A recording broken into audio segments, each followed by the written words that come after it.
देवहूति तुष्टोऽहमद्यमवमानविमानदाय शुश्रूषया परमया परया च भक्त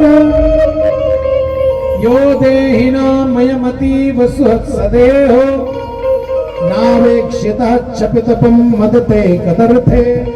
हे देवी, नावेक्षितः समुचितः क्षपितं मदर्थे। मैं तुम्हारी सेवा से अत्यंत प्रसन्न हूं देवी, जो मांगना है मांग लो।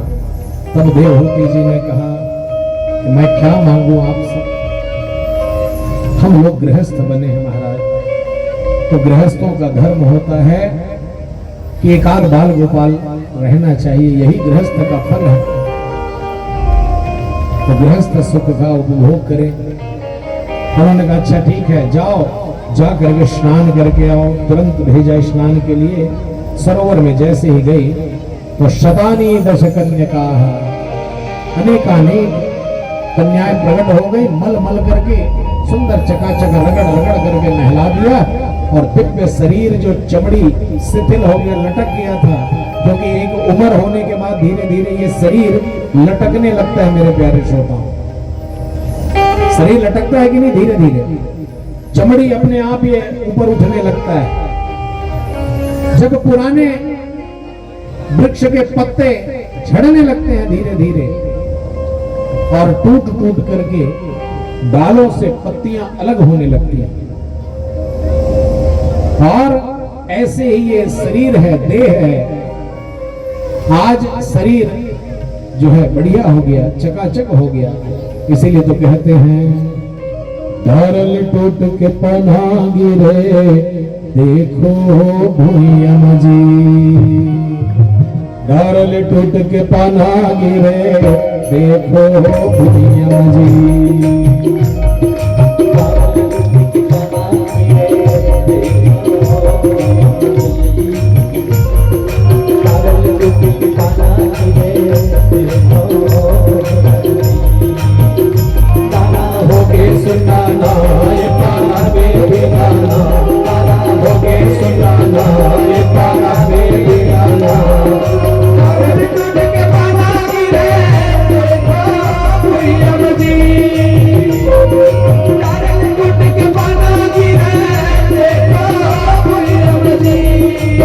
ताली बजाते हुए खुदा के साथ सभी ताली बजाएंगे।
ये पना के बिना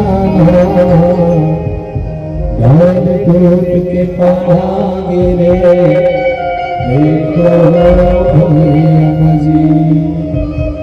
कि संसार का भरोसा नहीं है मेरे प्यारे श्रोताओं। इसीलिए आज वृद्धावस्था कब आ जाएगी कोई नहीं जान सकता है, कब किसका समय आ जाएगा, कौन किसको बुलावा आ जाएगा भगवान का।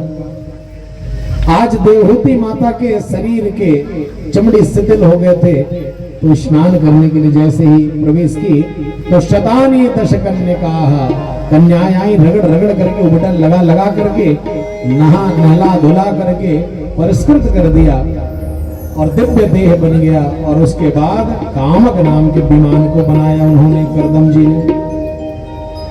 और कामक विमान का ये प्रताप था कि उसी में सब कुछ विद्यमान था, संकल्प से ऋषि ने बना दिया, समस्त सुख सुविधाएं उसमें उपलब्ध थी, वन बाग उपवन वाटिका सब कुछ जो है उसमें था। कालांतर में उन्होंने सुंदर व्यस्त जीवन का उपभोग किया। कालांतर में उनके 9 बेटियों ने जन्म लिया और 9 बेटियां हुई तो करदम जी ने विवाह इस बात से किया था कि एक संतान होने के बाद हम बैरागी बन जाएंगे, घर छोड़कर जंगल चले जाएंगे। आज उनको याद आया कि हमने तो कहा था कि एक संतान होते ही हम गृहस्थ छोड़ देंगे, लेकिन 12 करदम 9 बेटियां हो गई, अभी तक संसार में ही पड़ा है। जाने लगे तो उसी समय देवहूति माता ने हाथ पकड़ लिया, कहा महाराज आप मुझे छोड़कर कहां जा रहे हैं।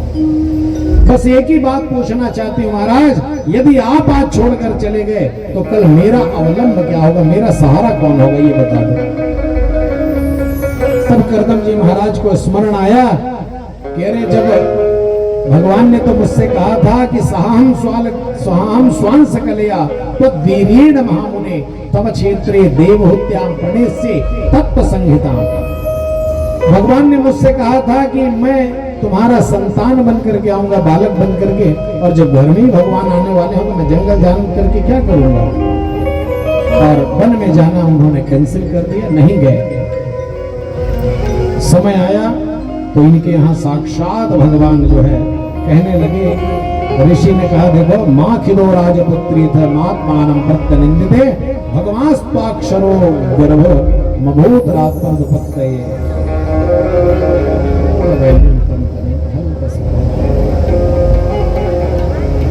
तुम्हारे गर्भ से साक्षात भगवान ही आने वाले हैं, तो देवी मैं क्यों जाऊं। और समय आया, और जैसे ही समय आया तो एक बालक ने जन्म लिया, कोई और नहीं साक्षात कपिल भगवान का ही अवतार हुआ। बोल कपिल भगवान की, तालियां बजने लगी, जय जयकार होने लगा। उधर ब्रह्मा जी महाराज आए अपने 9 बेटों के साथ दर्शन करने के लिए कपिल भगवान का। तो जैसे ही ब्रह्मा जी को देखा तो करदम जी महाराज के मन में विचार आया कि मेरे यहाँ 9 बेटी और ब्रह्मा जी के यहाँ 9 बेटा। जब किसी की बेटी रहती है ना तो कहीं जाते हैं ना विवाह आदि में, तो उनका ध्यान, जैसे किसी की बेटी है तो कोई भी बेटा वगैरह को देखते हैं किसी के, तो चर्चा चलाने लग जाते हैं कि ये लड़का क्या करता है। कोई कहे पुलिस में, अच्छा तो हमारे नंबर बनी जब नीचे की माने। अब बेटी वाले रहते हैं तो बेटा को देखते हैं, अब बेटा वाले हैं तो लड़की को देखते हैं, कन्या को, कि इसका विवाह हमारे बेटा से हो जाए। तो ऐसे ही ब्रह्मा जी ने देखा इनके यहाँ 9 बेटी, मेरे यहाँ 9 बेटा, तो क्यों ना इनका विवाह हो जाए। बात चला दिया तो दोनों में बात चल गया और फिक्स हो गया और विवाह करके संपन्न कर दिया। कला नाम की कन्या का मरीचि से विवाह हुआ, अनसुईया का अत्रि से हुआ, श्रद्धा का अंगिरा से हुआ, हविर्भू का पुलस्त से, गति का पुला से, क्रिया का क्रतु से, ख्याति का भृगु से, अरुंधति का वशिष्ठ से, शांति का थर्वा से। और ऐसे 9 बेटियों का विवाह 9 ऋषियों से कर दिया और सानंद उल्लास ऐसे विवाह करके सभी बेटियों को विदा कर दिया। ये बेटियां सदा पराया धन रहती हैं मेरे प्यारे श्रोताओं। आज नहीं तो कल बेटियों को अपने घर जाना ही होता है। आज बेटियां सब अपने अपने घर पहुंच गए और उसके बाद करदम जी ने भी घर में रहना स्वीकार नहीं किया, वो भी जंगल की ओर चले गए, भगवत प्राप्ति उन्होंने कर लिया। आज घर में बचे हैं केवल कपिल भगवान और माता देवहूति। आज माता देवहूति हाथ जोड़ करके अपने बेटा से कहती है, बेटा निर्वेणा नितराम भूमन असदेन्द्रिय दर्शना येन संभाव्यमानेन प्रपन्नाहं तमप्रभो। हे बेटा, मैं जानना चाहती हूँ कि क्या मेरे जीवन में अभी भी कुछ प्राप्तव्य शेष है, कुछ पाना शेष है जो नहीं मिला है मुझे। अरे मैं अपने माता पिता के यहाँ रही तो राजकुमारी बन करके रही, पति मिले तो करदम जैसे, सुख सुविधाओं की कोई कमी नहीं, कामक जैसा विमान, मन की गति से चलने वाला विमान मिला था। और कन्याएं मिली तो बेटी अरुंधति अनुसुईया जैसी बेटियां मिली, दामाद मिले तो भृगु वशिष्ठ जैसे दामाद मिले, बेटा मिला तो तेरे जैसा कपिल, तू तो साक्षात भगवान है। लेकिन आज भी मेरा मन अतृप्त है। क्या मुझे प्राप्तव्य, क्या शेष है, क्या मेरे जीवन में अपूर्ण है जो मैं अभी तक अपूर्ण मानती हूं। तब कपिल भगवान ने कहा, मां यही कपिल अष्टाध्यायी है। 8 अध्यायों में भगवान कपिल ने अपनी मां को उपदेश दिया है भगवत प्राप्ति के निमित्त। इसी को बोलते हैं कपिल अष्टाध्यायी। कहते हैं, मां ये जीव ही अपूर्ण है, और जब अपूर्ण है तो इससे जो सुख भोगे जाए वो पूर्ण कैसे हो सकते हैं। पूर्णमदः पूर्णमिदं पूर्णात् पूर्णमुदच्यते पूर्णस्य पूर्णमादाय पूर्णमेवावशिष्यते। जब पूर्ण से मिलेंगे परिपूर्ण से तभी तो पूर्ण होंगे ना मां। इसलिए साधु संतों का संग करो, तब वो भगवत भक्ति लगाएंगे और भगवान के चरणों से जोड़ देंगे।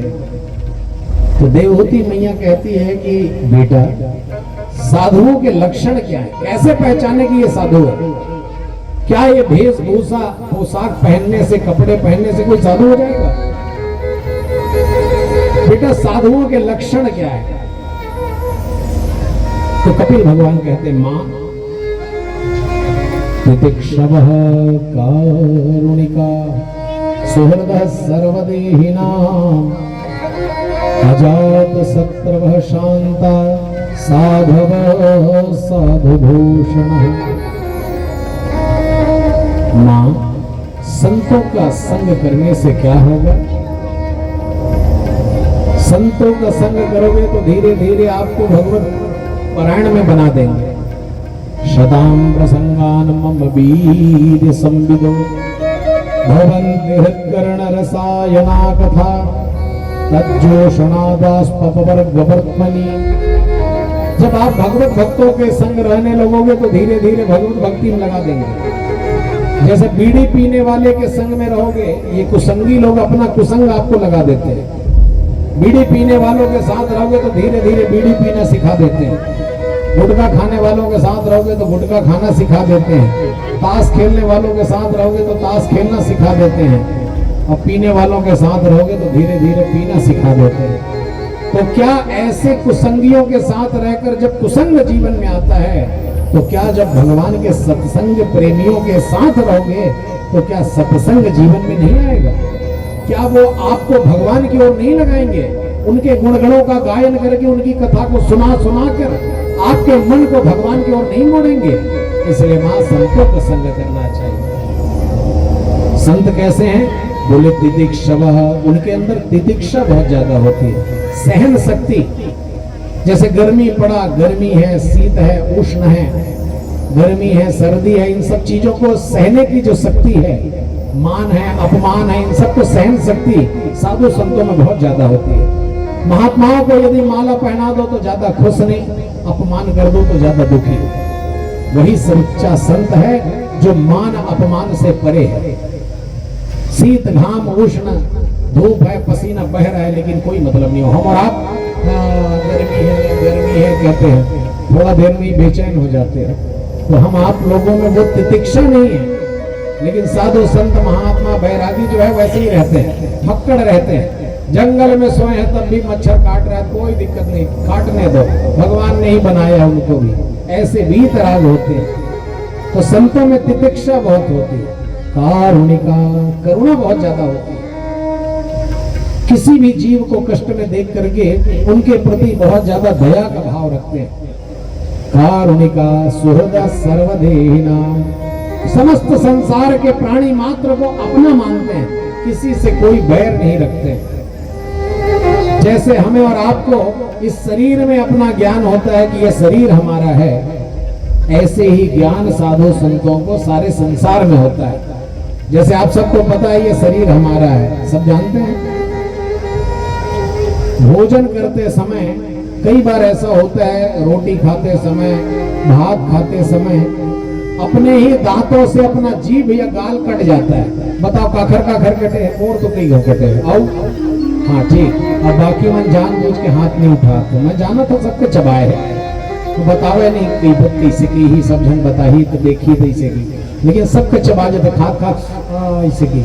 अब बता कोनो बैठे तोर में रगरो तोर भड़का ही, देख तो 32 दांत मिलके बेचारी जीभ ल चाप दी, तोर गाल ल काट दी, और फिर शक्तिशाली है ते काट दांत ल टपका ऐसे की, कब को भड़का ही तो गुस्सा ही नहीं है। अब कोनो भी गुस्सा के एक ठन हथौड़ी ले 2-4 ठन दांत ल टपकाए, पर कैसे रे दांत कैसे चापे तक दांत ल कोनो टपकाए नहीं। क्यों? क्योंकि सब जानते हैं कि ये दांत भी हमारे हैं और जीभ भी हमारी है, गाल भी हमारी है। दांतों से गाल कट गया उसका तो दर्द हो ही रहा है, अगर कहीं हथौड़ी लेके दांत टपकाए तो हमें भी दर्द होगा। संदसति क्वचित भी वेदनायाम कतमाय कुप्यति कदंग मंगे न निहन्यते क्वचित तद्देत कस्मै पुरुषस्य देहे। जैसे हमें अपने शरीर में ज्ञान है कि हमारे दांत हैं, हमारा गाल है, वैसे ही संतों को पूरे संसार में ज्ञान रहता है। ये सारा संसार भगवान ने ही बनाया है। मां, जो लोग मंदिर तक भगवान को सीमित रखते हैं वो प्राकृत भक्त है, साधारण भक्त है। और जो चलते फिरते मनुष्यों में भी भगवान का दर्शन करते हैं, और साधु संतों में भी भगवान का दर्शन करते हैं, महात्माओं में, वो उनसे ऊपर के भक्त हैं। और जो सारे प्राणी मात्र में, हर जीव जंतु पशु पक्षी में, सब में भगवान का दर्शन करता है, वो उत्तम भक्त माना जाता है। क्योंकि मूर्तियों में प्राण प्रतिष्ठा करने वाला एक मनुष्य, मंदिर बनाने वाले मनुष्य, उस मूर्ति में प्रतिष्ठित करने वाले ब्राह्मण वो भी मनुष्य, और उन मूर्ति में दर्शन करने वाले हम आप मनुष्य। तो हमारे द्वारा बनाए हुए मंदिर में हम भगवान का दर्शन करें, और जिन मूर्तियों को भगवान ने बनाया, ये सारी मूर्तियां जो बैठी हैं, बताओ किस मूर्तिकार ने बनाया? साक्षात परब्रह्म परमात्मा ने बनाया है। इस मूर्तियों में प्राण प्रतिष्ठा करने वाले भी भगवान हैं। इन लोगों से आपस में ईर्ष्या, छल, कपट, द्वेष करें और अपने द्वारा बनाए हुए मंदिर में भगवान का दर्शन करें। ऐसा है मां भस्मन्येव ज्योतिषा, जैसे राख में हवन करने के बराबर है। राख में कभी हवन नहीं होता, जब भी हवन होता है जलते हुई अग्नि में हवन करना चाहिए। यदि हवन करते समय अग्नि बुझ जाए तो थोड़े देर के लिए यज्ञ को रोक दो, लेकिन अग्नि प्रज्वलित करके ही हवन करना चाहिए, ऐसा नियम है।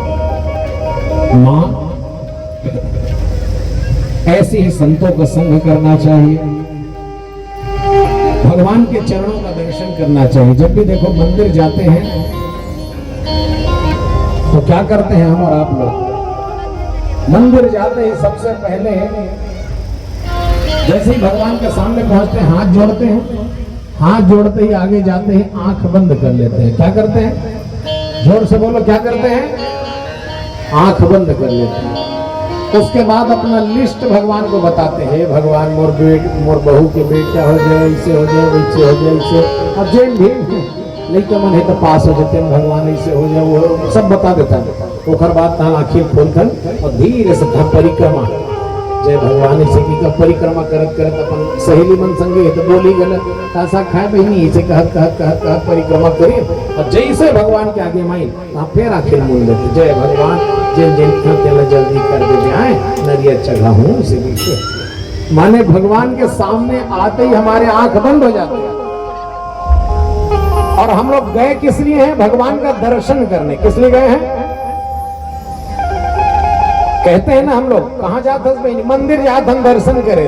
और जैसे मंदिर के सामने भगवान के सामने पहुंचते आंख बंद हो जाता है और लिस्ट चालू, हाँ ऐसे ऐसे हो जाए, वैसे हो जाए, घर बन जाए, बढ़िया हो जाए, नरिया चढ़ाऊं, 11 डन चढ़ाऊं इधर नीचे की। अब भगवान मंदिर बनवाए, घर बनवाए, सब काम करे, 11 ठन नरिया चढ़ाना। अब भुला गए ये दगा मैं कह रहे भगवान ने चढ़ा, भुला गए वैसे भी।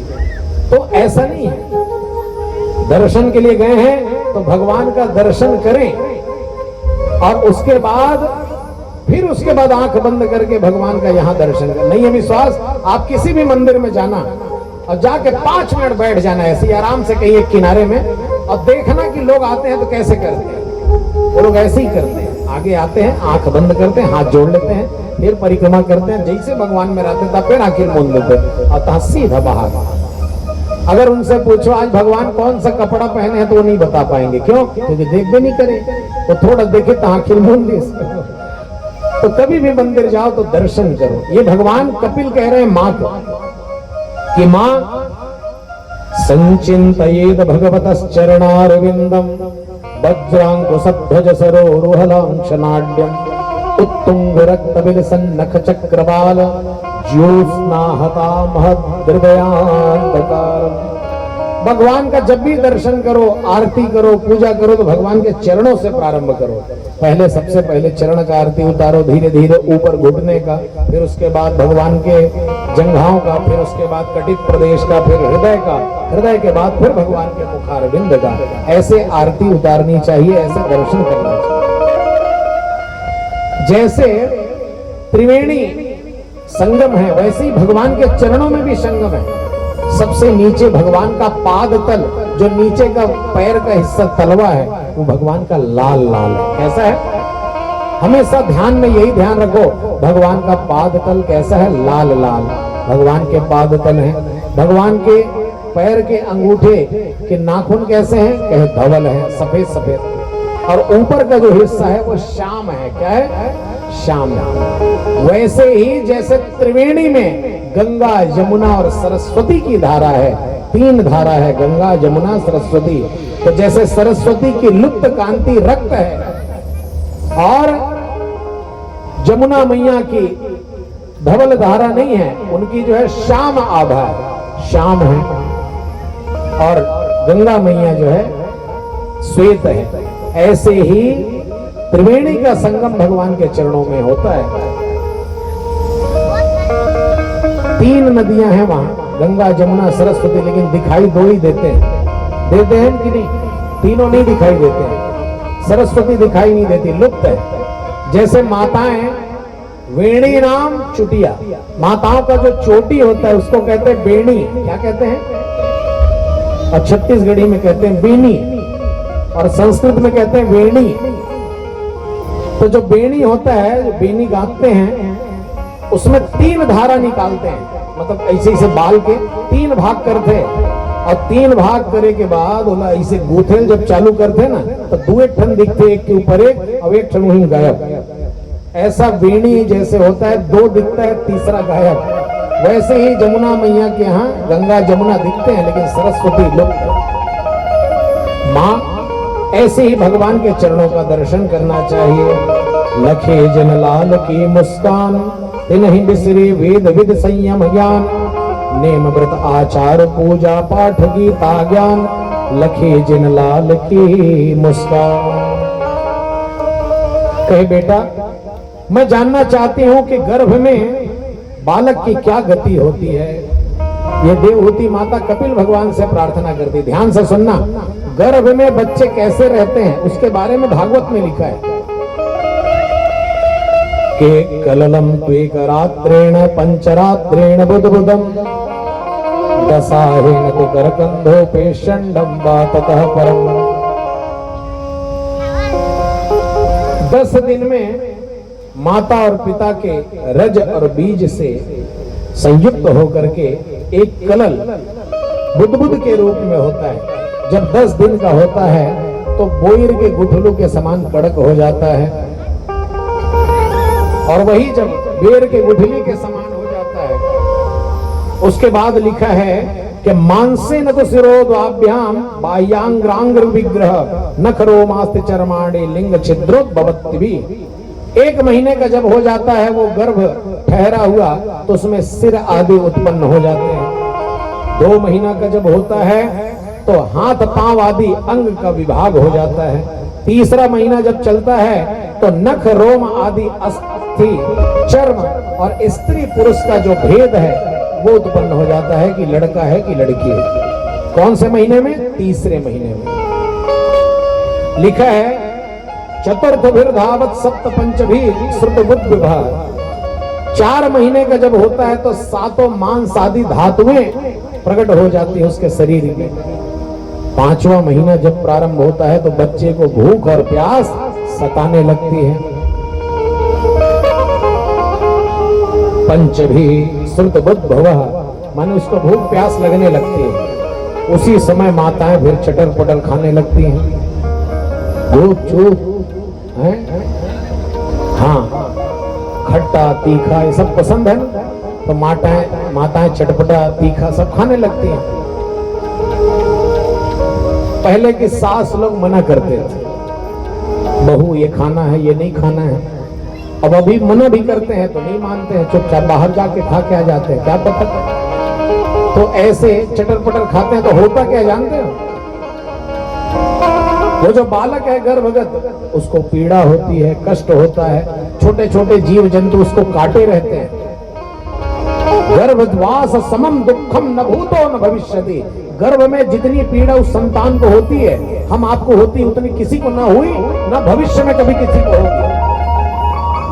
वो बालक को छोटे छोटे जीव जंतु काटे रहते हैं। और जैसे ही माता जी लोग ज्यादा तीखा चटपटा ऐसे सब खाते हैं तो सीधा जा करके बच्चे के ऊपर पड़ता है, तो बच्चा तड़पता है, कष्ट होता है बालक को, तो हाथ पैर पटकने लगता है ऐसे। और माताएं क्या समझती? हम अल्लाह का खेला थे दे इसी की ये दे लात मारा थी जी इसी की पेट में लात मारता है, ये दे खेला थे इसी के खेला नहीं गा। वो तीखा चटपटा खाबे तो कष्ट हो तो हाथ गोड़ नहीं मारी हो, ये तो खेला थे बढ़िया है, देखते इसी की थे छुप छुप देखते आओ पापा का पापा इसी की। तो ऐसे भागवत में लिखा है भाई, षडभिर जरायुध वीत गुक्षो भ्राम्यंत दक्षिणे। 6वां महीना जब प्रारंभ होता है तो झिल्ली में लिपट जाता है, पैक हो जाता है। और पैक होने के बाद फिर हाथ पैर नहीं पटकता है, चिपक जाता है। और दाहिनी कोख में जो है झिल्ली में लिपट करके खेलने लगता है। दाहिनी ओर यदि रहता है तो 100% बालक ही होता है, अब बाईं ओर रहता है तो 100% कन्या ही होती है, ऐसा लिखा है। कन्या हो या बालक हो सब बराबर है मेरे प्यारे श्रोताओं। 10 पुत्र समा कन्या, 10 बेटा एक तरफ और 1 बेटी एक तरफ, दोनों की महिमा है। 7वें महीने में बालक को जीव शक्ति का ज्ञान हो जाता है कि मैं क्या से क्या हो गया, कहां से कहां आ गया। धीरे धीरे भगवान से प्रार्थना करने लगता है कि हे प्रभु तस्योपसन्नमवितम जगदिच्छयाच्च नाना तनोर्भुवि चलच्चरणारविंदम सोहम व्रजामि शरणम यकुतो भयम मे येने दृशे गतिर्दर्शयेस्तु नुरूपा। हे प्रभु एक बार इस नरक से मुझे बाहर निकाल दो, एक बार बस इस नरक से बाहर निकाल दो, ऐसा भजन करूंगा, ऐसा भजन करूंगा दोबारा इस नरक में आना नहीं पड़ेगा। बार बार भगवान से प्रार्थना करता है कि हे प्रभु एक बार इस नरक से बाहर निकाल दो।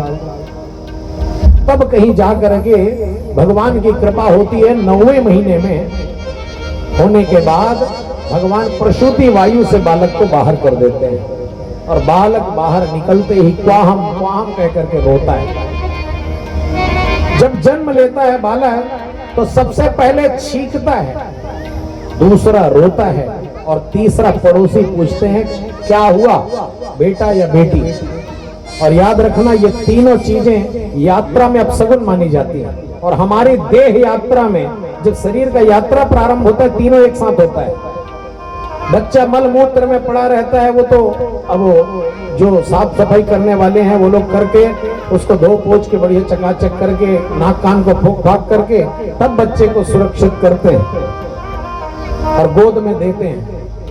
और जो बालक छींक रहा है, रो रहा है, वो माना जाता है स्वस्थ है, बढ़िया है। और अगर कहूँ लड़का हो सो कहूँ नहीं रोइस, तो फिर डॉक्टर मनोखर दोनों टांग ले ऊपर करके बम मुखर चट्टले मारते और रोवाते वाले रो इसी की। अब अगर बच्चा रोया तब समझ लो बच्चा सही स्वस्थ है इसी की। और कहूँ नहीं रोते ना फिर गंदा पानी पी लिया ऐसा वैसा कहे, वो वेंटिलेटर में लिटा दे तो क्या मशीन में नाना वही में रही थे दूरियल देखा रखी थे। ऐसे बच्चों का गति होता है। दूसरा है छींकते हैं, छींकते हैं, छींकना भी अच्छा नहीं होता है। जब भी आप यात्रा में कहीं जा रहे हो कोई छींक दिया तो कहते नहीं अब नहीं जाएंगे, थोड़ा देर बाद जाएंगे।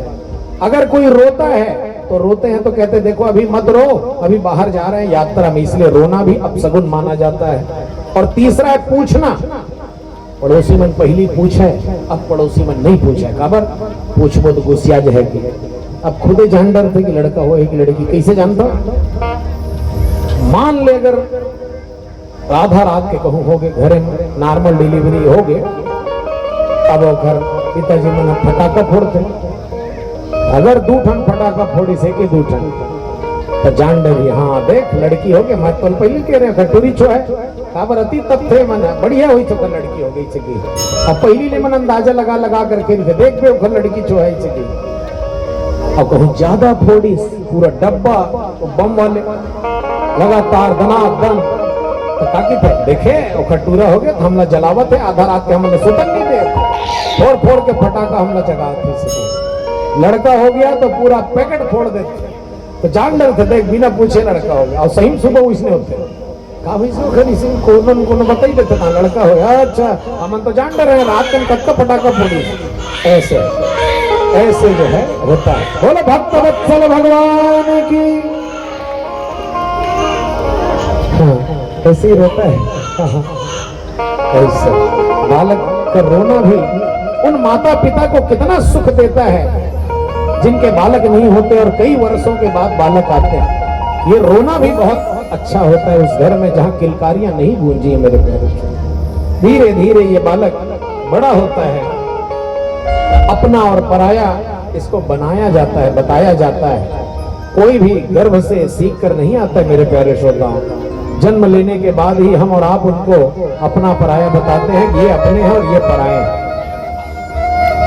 बलम में पश्चिमाया स्त्री मैया जैनो दिशाम या करोति पदाक्रांतात् भ्रमृजिम्भेन केवलम। और धीरे धीरे माया में लिपट जाता है और धीरे धीरे संसार को भूलने लगता है, संसार में लिपटने लगता है, भगवान को भूलने लगता है। माँ फिर से वही संसार में चलने लगता है। पुनरपि जननम पुनरपि मरणम पुनरपि जननी जठरे शयनम। धीरे धीरे इसी संसार में लिपट जाता है। और इसीलिए भगवान के भजन में ही सदा लगना चाहिए। न जाने कौन सा समय अंतिम समय है, ये समझ करके ही भजन करते रहना चाहिए। माँ कहकर समझाए, बाद में भगवान के सुनाते सुनाते कपिल भगवान के माँ जो है जल रूप में परिणत होकर बह गई और उधर भगवान कपिल जाकर के गंगा सागर में जाकर विद्यमान हो गए। आज भी गंगा सागर में भगवान कपिल बैठे हैं। बोल कपिल भगवान की। ऐसे दिव्य कपिल भगवान का पावन चरित्र आगे आप कथा श्रवण करेंगे। आकुति जो कन्या थी उनका रुचि से विवाह हुआ। यज्ञ भगवान के यहाँ साक्षात यज्ञ नारायण आए, उनकी पत्नी दक्षिणा हुई। इसलिए कोई भी यज्ञ बिना दक्षिणा के पूर्ण नहीं होता है, इसलिए यज्ञ में दक्षिणा बहुत अनिवार्य होता है। आगे चल करके अनुसुईया महारानी महान पतिव्रता हुई। इनके यहाँ साक्षात ब्रह्मा विष्णु महेश भी बालक बन करके रूप में आए। चंद्रमा और अत्रि मुनि के यहाँ तीनों का अंश आया। सोमो भूत ब्रह्मणो सेना दत्तो विष्णुस्तु योगविद दुर्वासा शंकरश्चांसो निबोधांगिर सप्रया। 24 गुरु दत्त भगवान ने बनाए। ये दत्त भगवान कौन है? साक्षात भगवान विष्णु के अवतार हैं, जो अत्रि और अनसुईया के पुत्र कहलाते हैं। दुर्वासा ऋषि भगवान शंकर के अंश से हुए और चंद्रमा जो है वो ब्रह्मा जी के अंश से हुए। ये तीनों बेटा बनकर के रहे। ऐसे दिव्य पतिव्रता माता अनुसुईया हुई। अब अपन चलते हैं भगवान शिव के चरित्र में प्रवेश करते हैं। श्रूयताम ब्रह्मर्षयो में सहदेवाशाग्नया साधूनाम ब्रवतो वृत्तम नाज्ञा नाना चमत्सरा। एक बार दक्ष प्रजापति को समस्त देवताओं के सभापति बना दिया और बड़ा अधिकार दक्ष जब पावा अति अभिमान हृदय तब आवा। बहुत अभिमान आया।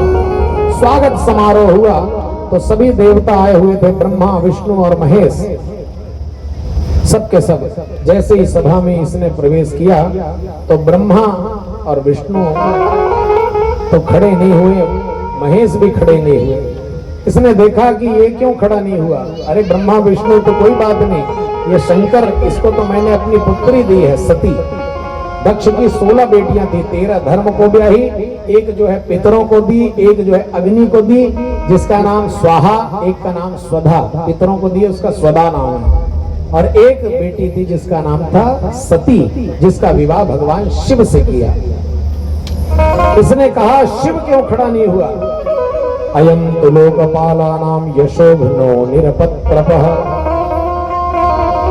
अरे शिष्टाचार तब सीखता जब शिष्ट लोगों में रहता। प्रेता वासेषु घोरेषु घोराणाम घोर दर्शना। प्रेत भूत प्रेतों के साथ रहने वाला यह शंकर है। ऐसा कहकर अब शब्दों का प्रयोग भगवान शंकर के लिए दक्ष ने किया। तो किसी ने कहा जब इतना ही कमी दिख रहा था तो शादी क्यों किया। तो कहा अच्छा मैं अपनी बेटी का विवाह क्यों कराया जानते हो। मैं तो ब्रह्मा जी के कहने पर आ गया, नहीं तो मैं अपनी बेटी कहा, मेरी बेटी मृग नयनी गृहत्वा मृग सावाक्षा पाणी मरकट लोचना। कहा मेरी बेटी मृग नयनी, कहा ये बंदर की आंख वाला शंकर। तब तक तो नंदीश्वर से रहा नहीं गया, खड़े हो गए तमक करके कि अभी जवाब देता हूं। शंकर भगवान ने कहा बेटा बैठ जाओ। बोले महाराज आप तो गालियां दे रहा है। बोले देखो ससुराल की गाली सबको सहनी पड़ती है।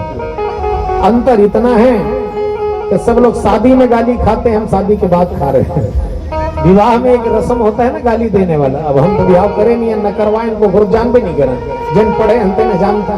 तो ऐसा है भगवान शिव ने यहाँ कहा कि देखो बेटा ससुराल की गाली सबको सहनी पड़ती है, तुम बैठ जाओ। नंदी को आज जो है नहीं मिला आज्ञा तो बैठ गए।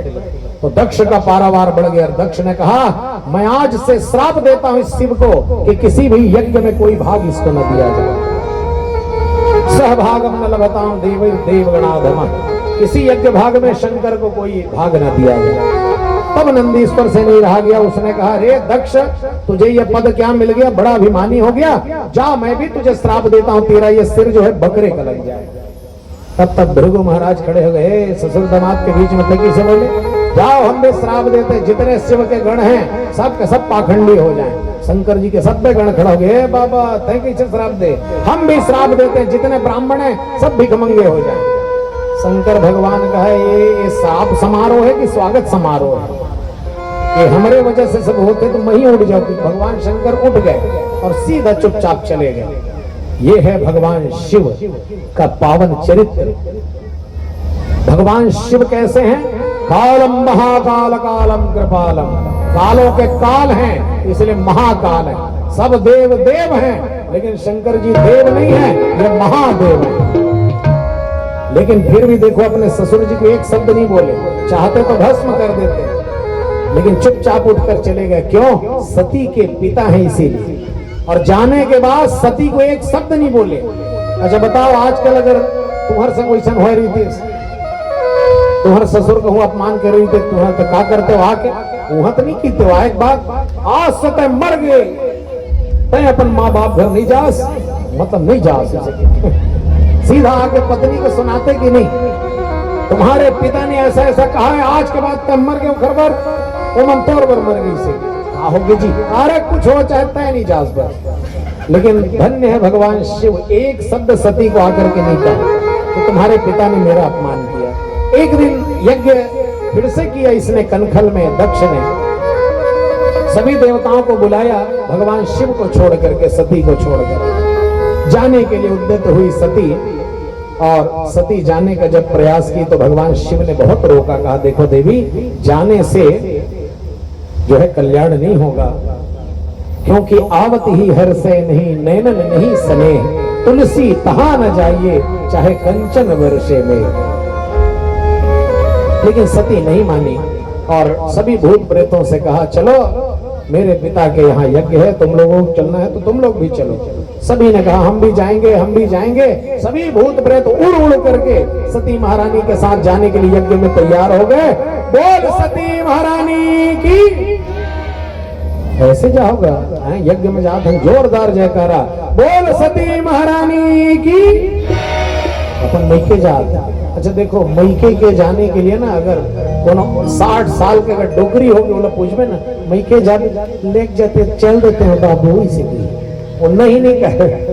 धन्य है ये माताएं जो मायके जाने के लिए तो कभी नहीं कहेंगे, क्योंकि माँ से ही मायका है, माँ से ही ममत्व रहता है, इतना प्रेम रहता है माँ से।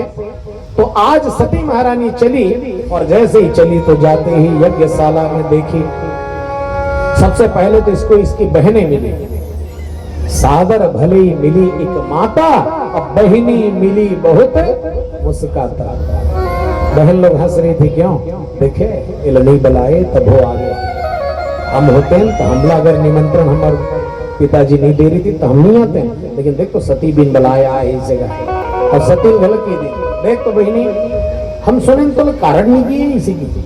हाँ नहीं आए, हाँ लेकिन बने करे अपन पिताजी घर आगे बिन बुलाए का हो गए बने आगे। लेकिन देख बहनी तय आगे हमला अगर नहीं बुला रही थी तो हम नहीं आते नीचे। माने कुल मिला के सती के अपमान करते रहे। तो देख तहत बिन बुलाए बेशरम कस आगे, लेकिन हम होते तो हम नहीं आते नीचे।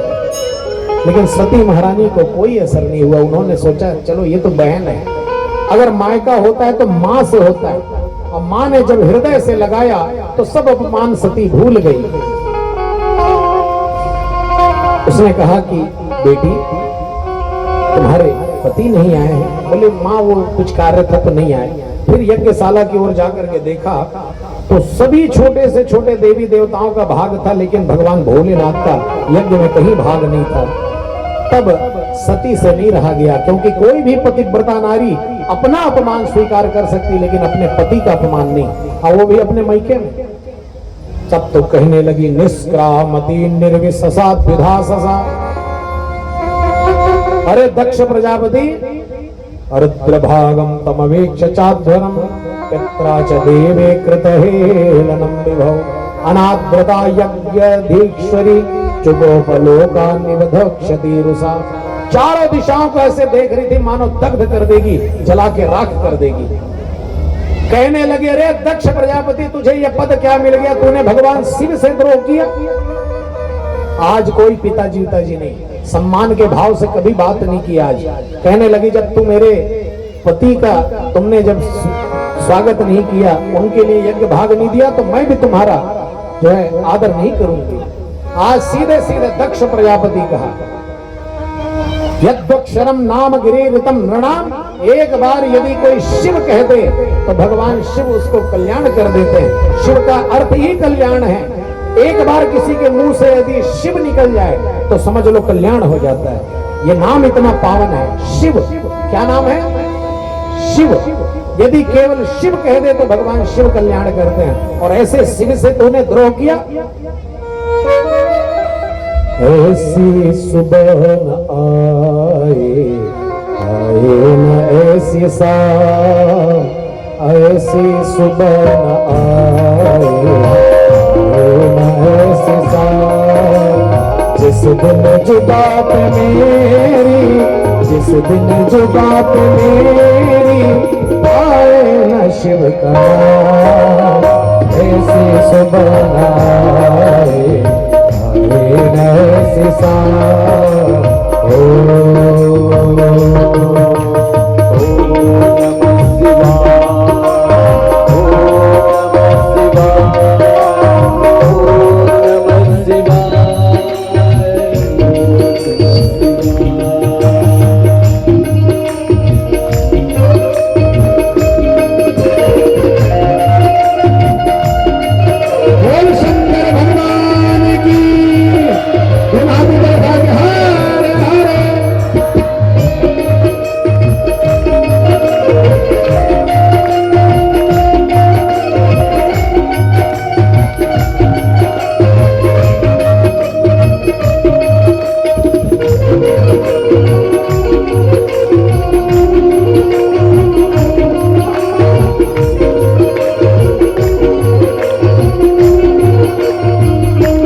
शरण में आए, तेरी शरणों में पाया, तेरी चरणों में पाया मैंने यह बिसरा।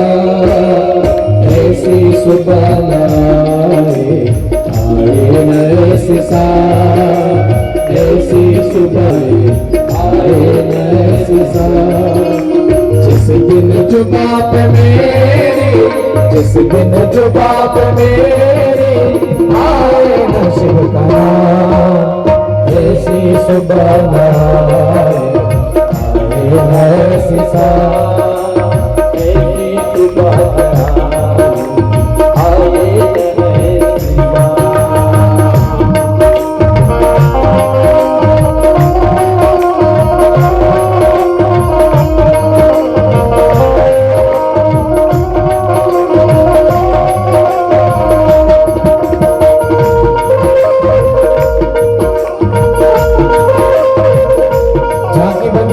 थोड़े ही समय में आप सबको झांकी का दर्शन होगा।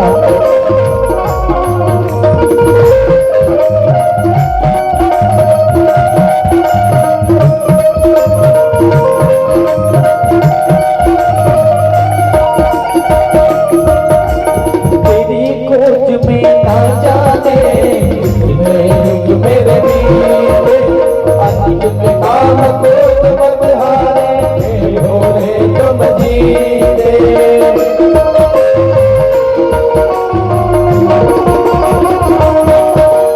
तेरी खोज में ना जाने मेरे बीते, अंत में काम को बदहारे भोले तुम जीते।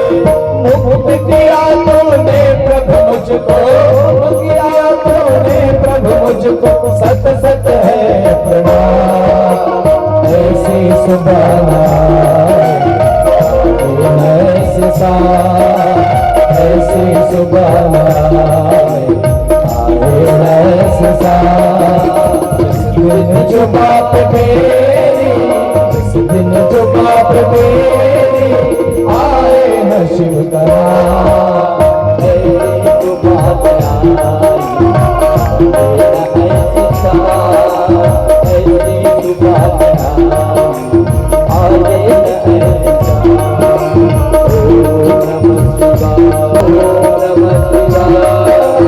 ओम नमः शिवाय, ओम नमः शिवाय।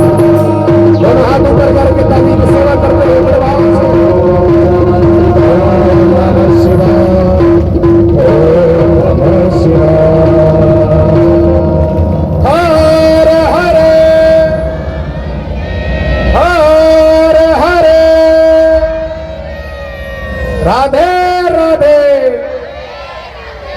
राधे।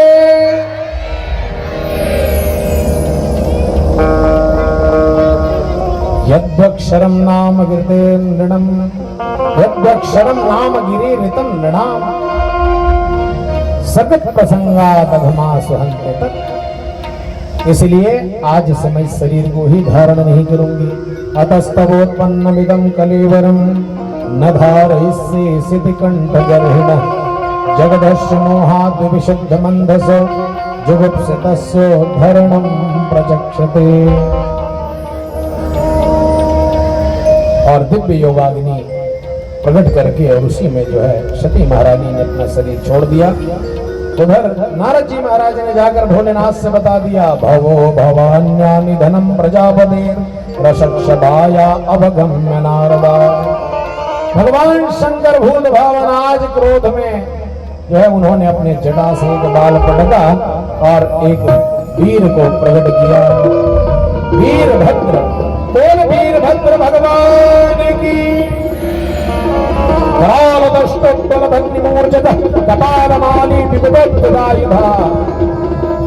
भयंकर देह था, हाथ में त्रिशूल लिए हुए काल के समान नजर आ रहा था। बोला किम करो मैं, कहा दक्षम सयज्ञम जय, जाकर के दक्ष के यज्ञ को विध्वंस कर दो। चल पड़े। उधर जब सती महारानी का शरीर नहीं रहा तो जितने भूत प्रेतादि थे सभी ने कहा इस यज्ञ को पूर्ण नहीं होने देंगे। सभी ने आक्रमण किया तो रक्षोहण मंत्र से भृगु महाराज ने मार पीट कर भूत प्रेतों को भगा दिया। सब भूत प्रेत मार खा के वापस आ रहे थे। इधर से जब देखा अपने स्वामी को तो कहा चलो चुन चुन के बदला लेंगे। सब चलने लगे, उड़ उड़ करके जाने लगे।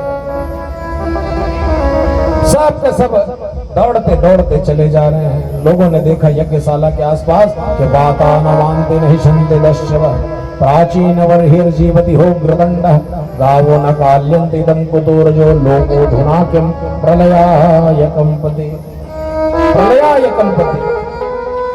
एक ने कहा लगता है भैया बहुत ज्यादा आंधी तूफान आया इसलिए धूल उड़ रहा है। एक ने कहा नहीं लगता है बहुत सारे चोर डकैत आ रहे हैं इसलिए धूल उड़ रहा है। एक ने कहा नहीं लगता है कि गाय बहुत सारी आ रही है इसलिए धूल उड़ रहा है। जबकि धूल क्यों उड़ रहा था? क्योंकि भूत प्रेत एक साथ लाखों की संख्या में आ रहे थे।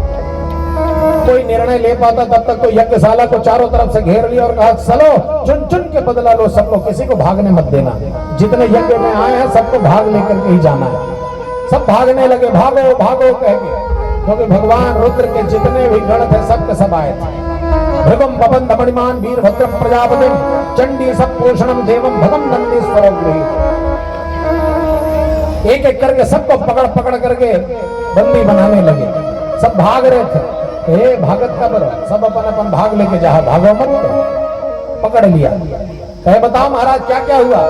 बोले ये जो भृगु देवता दाढ़ी में हाथ फेर रहे थे ना, शिव जी को जब गालियां दे रहा था दक्ष तो ये बड़ा दाढ़ी में अपन हाथ फेर है। अच्छा एक दाढ़ी पकड़ी से एक के झटका खंदी सब में दाढ़ी, पूरा दाढ़ी खाया गायब। कहिए खी खी करके भारी हंसतरी से बत्तीसी दिखातरी से। जब दक्ष भगवान शिव को शब्दों का प्रयोग कर रहा था उस समय ये बत्तीसी निकाल ठीक है। अच्छा एक मुटका मारी सब बत्तीसी हाथ में आ गई। ये भग देवता है, ये भारी आंखी मटका रहे थे ऐसे ऐसे ऐसे, 2 अंगुली डाले दोनों आंखों को बाहर निकाल लिया। बोले दक्ष, बोले यही तो सबका जड़ है। उसके धड़ को हाथ से मरोड़ करके सिर को मरोड़ करके धड़ से अलग किया और हवन कुंड में सिर को स्वाहा कर दिया। बोल शंकर भगवान की। दक्ष यज्ञ पूरा विध्वंस। सब के सब देवता पहुंच गए ब्रह्मा जी के पास। कहे महाराज रक्षा करो, हमारी रक्षा करो। बोले क्यों, क्या हो गया? बोले हम लोग यज्ञ में गए थे भाग लेने, हमें तो भाग नहीं मिला, हमारा जो भाग था वो भाग भी चला गया। किसी का दाढ़ी, किसी का मूंछ, किसी का दांत, किसी का आंख, सब चला गया। बोले क्यों गए थे? बोले हमें निमंत्रण कार्ड मिला था। बोले अच्छा, अरे किसी को कार्ड देना अलग बात है, किसको कहाँ जाना है नहीं जाना है ये निर्णय अपना होता है। मान लो कल के दिन चोर लोग अगर आपको कार्ड दें और कहे सुनो फलाना फलाना रात में 2 बजे रात को इस चौक में मिलना, डाका डालने जाना है, तो बताओ जाना चाहिए क्या? और मान लो चले गए और पता चले कहीं पुलिस आ गया तो उसको बताओगे कि महाराज we are invited, this is invitation card, we are invited, हमें इनवाइट किया गया है। तो ले जाकर सीधा जेल खाने में डाल देंगे। इसलिए कहाँ जाना है कहाँ नहीं जाना, जब हम ब्रह्मा विष्णु महेश नहीं गए तो तुम लोग क्यों गए? बोले महाराज अब चले गए अब नहीं जाएंगे, लेकिन हमारा भाग वापस करा दो। बोले चलो भगवान शिव क्षणे रुष्टा क्षणे तुष्टा, रुष्टा तुष्टा क्षणे क्षणे। भगवान शंकर बहुत जल्दी प्रसन्न हो जाते हैं, क्योंकि सब देव देते हैं पल्ला झाड़ के और महादेव देते हैं छप्पर फाड़ के। आज भगवान शंकर ने एक एक करके समस्त लोगों को कहा कि बताओ क्या क्या कमी हुआ है। बोले महाराज ये भृगु देवता है, बिना दाढ़ी में हाथ फेरे बोले नहीं सके, आदत नहीं सके, इसे बोले। तो कहे अच्छा बिना दाढ़ी के नहीं बोल सकते, जाओ हमारा आशीर्वाद है, आगे आगे तुम्हारा थोड़ा थोड़ा दाढ़ी मिल जाएगा। तो बकरा वाले दाढ़ी ऐसे लंबा लंबा फ्रेंच कट की तो मिल गया लगा, कहे बस उत्तम काम बन जाएगा। अब कहिए पूछा देवता है महाराज मोर 32 भूखला कर दी मार के कहे सुनो तुम जो है पिष्ट भोग बन जाओ, सतुआ घोर घोर के पी, तो खाए की जरूरत नहीं है कि, और सतुआ घोर घोर के पीने लगा। भग देवता आ गए, कहे महाराज देखो नेत्र फोड़ दिए, मेरे दोनों नेत्र गायब है। बोले एक काम करो तुम मित्र की दृष्टि से देखोगे। तो कहे ये दक्ष कहाँ है जजमान? बोले महाराज धड़ तो ये पड़ा है, सिर स्वाहा हो गया है। बोले एक काम करो बकरे का सिर इसके सिर में धड़ में जोड़ा जाए, ये जीवित हो जाएंगे। और वैसे ही बकरे का सिर लाया गया, ला करके दक्ष प्रजापति के धड़ से जैसे ही जोड़ा गया, तुरंत जो है दक्ष प्रजापति उठ गए और उठ करके भगवान की बड़ी प्यारी स्तुति गाए। कहते हैं, हे प्रभु भूयान अनुग्रह भवता कृता में दंडस्त्वया मयि भृतो यदपि प्रलब्ध न ब्रह्म बंधु सचवाम भगवन् अभज्ञा तुभ्यं हरेश्च कुतेव धृतव्रतेषु तद ब्राह्मणान परम सर्व विपत्सु पासो पारः पशो निप विभो प्रगृहीत दंड। आपने बहुत अच्छा किया जो मुझे दंड दिया हे प्रभु, ऐसा कह करके भगवान को प्रणाम किया। ऐसे दक्ष प्रजापति ने स्तुति तो किया, लेकिन बकरे का सिर होने के कारण बम बम बम बम बम बम ऐसे बोल रहे। इसीलिए आज सभी लोग जो भी भगवान शिव के भक्त होते हैं, भगवान शिव के पूजा के बाद बम बम बम बम बम बम कहते हैं बकरे की तरह। क्योंकि अपने जब भगवान शिव बम बम बम बम सुनते हैं ना, तो अपने ससुर जी उनको याद आते हैं और भगवान शंकर जोर से मुस्कुराते हैं। इसलिए भगवान शंकर की पूजा करने के बाद शिव मंदिर में अपने घर में बम बम बम बम कहना चाहिए। क्योंकि जो भी मनुष्य बम बम बम बम का उच्चारण करता है, यदि भोजन के समय बम बम कह करके भोजन करे तो भोजन प्रसाद हो जाता है, और बम बम कह करके यदि सोएगा तो नींद अमृत बन जाता है। कितना भी नींद नहीं आता हो, आप 5 मिनट बम बम बम बम कहो, फट से नींद पड़ेगा, बढ़िया मस्त नींद आएगा। नहाते समय बम बम बम बम कहोगे तो जल गंगा जल बन जाता है। लेकिन याद रखना, सोते समय जब बम बम कहो तो आराम आराम से धीरे धीरे कहना है, और जोर जोर से कहिए, घर वाले मन चमक जाए, काय बम बम बम बम कर देगी, है नहीं। इसीलिए सोते समय आराम से बम बम बम बम कहना। ऐसे भगवान शंकर, इसीलिए मैं लेट नहीं करता हूँ। देखो एक एक माताएं जाने लगती हैं तो आनंद नहीं आता है, इसीलिए झांकी 6:30 तक मैं निकालता हूँ। आपके कहने से आज देखो 7 तक जा रहा था, तो जाने में वही होता है ना, फिर आनंद नहीं आता है। क्योंकि जो माताएं देखना चाहती हैं वो नहीं देख पाते हैं, तो मुझे आनंद नहीं आता। इसलिए कल से जैसे टाइम में कल हुआ था वैसे ही टाइम में रोज होगा। क्योंकि लेट करोगे तो आनंद नहीं आएगा ना, तो बढ़िया समय में ही कथा हो जाए तो अच्छा है। और झांकी बहुत देर से बन चुका है, तो समय पर झांकी का दर्शन हो और बढ़िया कथा का भी आनंद हो। और कोई भी माता जी किसी भी झांकी से या कथा से वंचित ना रहे, उनको भी दर्शन अवश्य होना चाहिए। इसीलिए आज भगवान शंकर ने सभी लोगों को जो है ऐसे स्वस्थ किया। भगवान नारायण प्रकट हुए और दर्शन दिया, और शिव में और नारायण में कोई अंतर नहीं है, दोनों एक ही हैं, ऐसा भाव सभी को बताया। ऐसे भगवान शिव के पावन चरित्र को यही प्रणाम करते हैं और हम प्रवेश करते हैं उत्तानपाद की कथा में। उत्तानपाद की 2 रानियां थी, एक का नाम था सुनीति, एक का नाम था सुरुचि। तो एक से बेटा हुआ जिसका नाम था ध्रुव, एक से बेटा हुआ जिसका नाम था उत्तम। एक बार ध्रुव जी महाराज अपने पिता के गोद में बैठने जा रहे थे, उसकी सौतेली माँ ने उसका हाथ पकड़ करके उसको खींच लिया, कहा तू इस गद्दी में नहीं बैठ सकता है। बोले क्यों नहीं बैठ सकता माँ? बोले देख, तूने मेरे गर्भ से जन्म नहीं लिया, इसलिए तू इस गद्दी पर नहीं बैठ सकता है। यदि बैठना चाहता है तो तपसाराध्य पुरुषम तस्यैवानुग्रहेण में गर्भे त्वां साधयात्मानं यदिच्छसि नृपासनम्। यदि तू बैठना चाहता है तो पहले जा जंगल में जा करके भगवान नारायण का भजन कर, और जब नारायण भगवान मिल जाएं तो भगवान से कहना मुझे तो सुरुचि माँ के गर्भ से जन्म मिले। आज सुरुचि जो है भगवान का तो अपमान कर ही रही है, भक्त का भी अपमान कर रही है, दोनों का। क्योंकि देख, पहले जाएगा जंगल में भजन करेगा तब भगवान मिलेंगे, और जब भगवान मिलेंगे तब माँ का गर्भ मिलेगा। माने माँ का गर्भ भगवान से बड़ा बता रही है, तो आज अपमान कर रही है। धीरे धीरे ध्रुव जी महाराज वहां से ऐसे निकले जैसे किसी सर्प पर कोई पैर रख दे।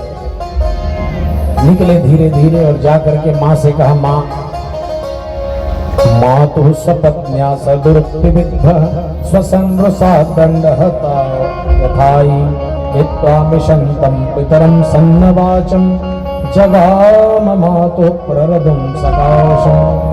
माँ सौतेली माँ ने ऐसा ऐसा कहा है, मैं क्या करूं, कहाँ है भगवान, कहाँ मिलेंगे, मैं कहाँ जाऊं। बोले बेटा भगवान कहाँ नहीं है, भगवान तो सब जगह है। इसलिए बेटा सौतेली माँ ने बताया है तो चूक मत जाना। ऐसा कह करके माँ ने उनको आशीर्वाद दिया और जंगल की ओर निकल गए। नारद जी महाराज ने परीक्षा ली। नारद जी ने उनको द्वादशाक्षर मंत्र दिया और कहा कि बेटा बड़े बड़े योगेंद्र मुनि निर्मलात्मा संत सन्यासियों को भगवान का दर्शन नहीं होता, वो तो छोटा सा बच्चा, तुझे कहाँ भगवान मिल जाएंगे।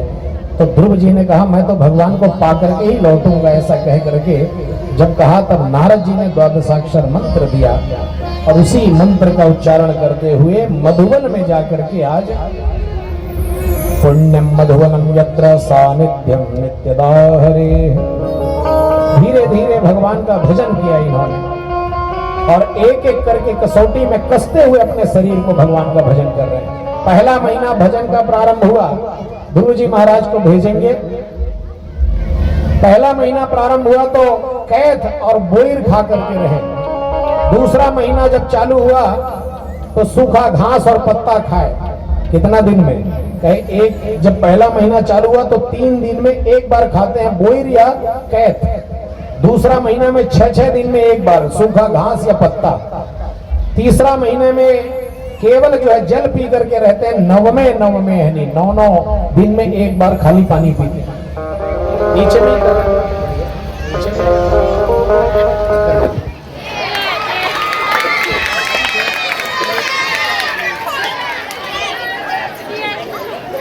ये क्या है?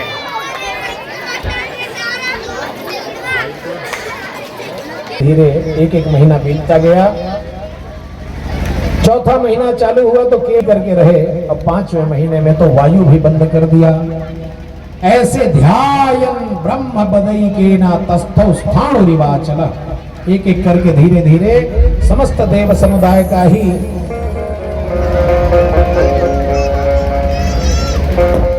हाँ दिख रहे हैं। ये कैसे लाइट जलवा है, मोड़ है भर है, सब में बंद है। ऐसे जो है समस्त ध्यान भगवान में ही लगा करके उन्होंने भगवान का भजन किया। बोल ध्रुव जी महाराज की।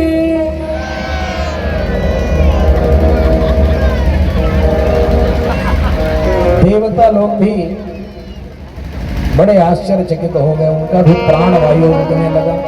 जा करके भगवान से प्रार्थना किया, हे प्रभु हमारी रक्षा करो। कहे किससे? कहे नैवं विदामो भगवन् प्राणरोधम चराचरस्याखिल सत्त्वधाम्नः विदेहि तन्नो वृजनात् विमोक्षं प्राप्ता वयं त्वां शरणं शरण्यम्।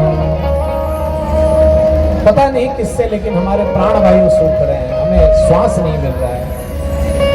तो कहा कि माँ भैष्ट दौतान पादर मई संगतात्मा, मेरा जो भक्त है उसने तपस्या करके ऐसा किया है, इसलिए मैं जाऊंगा, जा करके उसका दर्शन करके आऊंगा कि कौन है। आप सब चिंता न करें। मधोर्वनम भृत्यदीक्षयागतः, आज मधुवन में भगवान जो है जाते हैं अपने भक्त की पुकार को सुन करके दर्शन करने के लिए। आज दर्शन करने जा रहे हैं, दर्शन देने नहीं। और भगवान श्रीमन नारायण जो है दर्शन देने के लिए पहुंचते हैं। बोल श्रीमन नारायण भगवान की।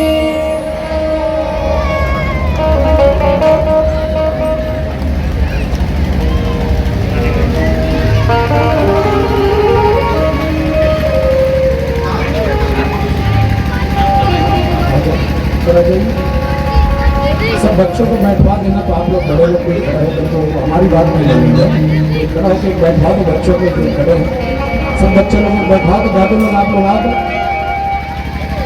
देखो झूले भाव भाग लेके अंदर सब बच्चे लोग ले जाओ, सबको ले जाओ, पूरे सब बैठ के देखो। सब ऐसे भगवान साक्षात नारायण आ गए और ध्रुव जी की तरफ देखते हैं। इधर देखो आप, भगवान सामने खड़े हो गए, लेकिन ध्रुव जी महाराज अपने ध्यान में ही लगे थे। क्यों? क्योंकि ध्रुव जी के हृदय में भगवान दर्शन दे रहे थे, इसीलिए ध्रुव जी महाराज का ध्यान नहीं हटा। भगवान समझ गए कि इनको मेरा दर्शन हृदय में हो रहा है, इसलिए सामने आया हूं तो इनका ध्यान मेरे ओर नहीं है। तब भगवान ने उस छवि को अंतर ध्यान किया। तब ध्रुव जी महाराज विकल होकर के देखने लगे और सामने भगवान को देखा जो हृदय में देख रहे थे। भगवान की ओर देखा, लेकिन अब बोले क्या?